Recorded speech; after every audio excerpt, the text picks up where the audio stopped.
Hey there! Thanks for coming by to watch my video about the Epoch Game Pocket Computer. This is a second generation handheld gaming console. It was released by a company called Epoch or Epoch, I think it's Epoch, in Japan and back in the 80s in 1984. And it cost a whopping 12,000 Japanese yen. It's also called the Pokecon, and is one of the first systems to feature cartridges. Get this cartridge out here. That was considered portables, one of the first portables. Milton Bradley also, of course, had a... I should put portable in parentheses, or I'm sorry, in scare quotes, because, you know, it's portable, but it's not like you're going to slip this thing in your pocket. But anyway, it's a true console. It's not a one-off game system. And so they released it in the 80s. It came out a little bit before the Game Boy, about 5 years before the Game Boy, and was a complete and total failure. They ended up only making 5 games for this system, not counting, I believe, the 2 that are built into it. I don't know how many units it sold, but it's a fairly rare system. It was never released anywhere outside of Japan. As you can see, it is an LCD dot matrix system with full graphics. That's right, it has a whopping 75 by 64 dots. It's a lot of dots, my friend. Over here, you've got the power button, sound button, a separate sound button. You've got the 4 controller, this is sort of the face buttons on a gamepad. There's no numbers or letters or anything to identify what they do, or, you know, whether you need to press the top left one or the bottom right one. Select the start button, and again, cartridge slot. I'll talk about that in a second. You also have on the side power and a contrast dial. There is no way to adjust the volume other than turning off the sound. Now, these cartridges typically, I believe, would have something on. This would be more of a printed circuit board. This is actually not.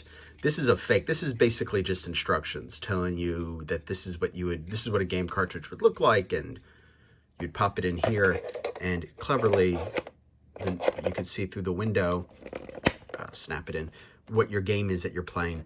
The 2 games that come with the system are not actually on this cartridge. This is, again, just sort of, I guess it keeps the dust out. They're actually built onto the system. The cartridges are quite pricey. They sell for a couple $100 each, the games. So I don't have any. I was lucky enough to get this, get a really good deal on this when I found it. But one day maybe I'll get a game. Anyway, let's check out the 2 wonderful titles that the Game Pocket Computer comes with. You just turn this on. Let's see, let's adjust our contrast. So it will play this from now until the end of time. You have 2 games, and you could select. The 2 games are basically a paint game where you can, you know, just create your own graphics. It's essentially feels a lot like an Etch-a-Sketch, a digital Etch-a-Sketch. So I'm going between the 2. Puzzle, which is a slide puzzle game, and Gra, which is the graphics program. Let's see, I'll show you. See my little, I don't know if you can see that little cursor. I hold a button in, and that's how I draw.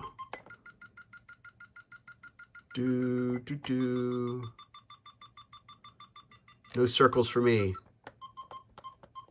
But you can see where you're placing the little things.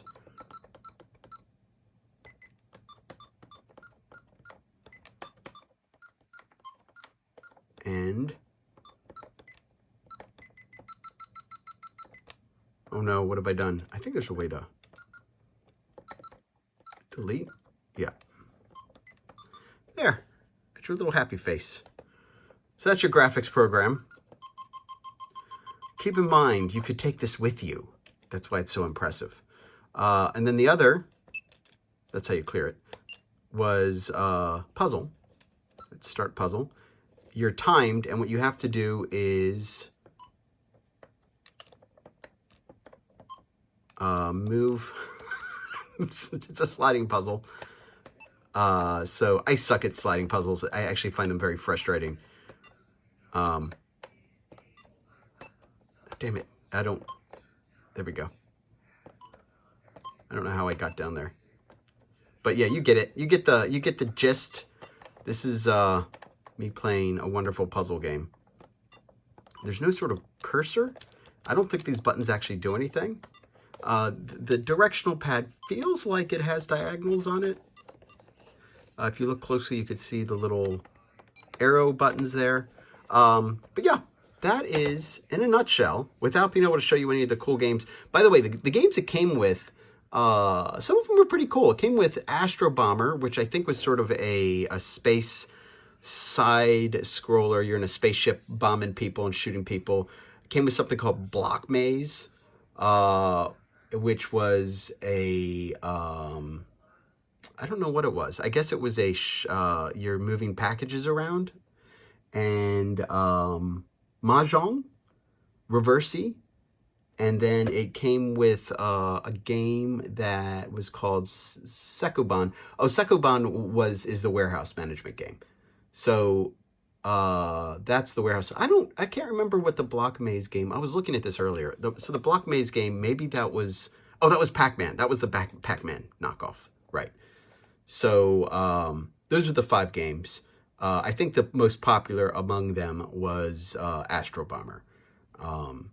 Not counting, of course, the amazing graphics function, as it was called, the graphics function game that's built in here.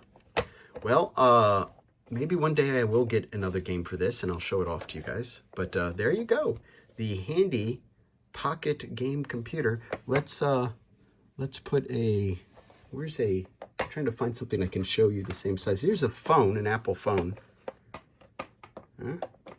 So you can see it's kind of big.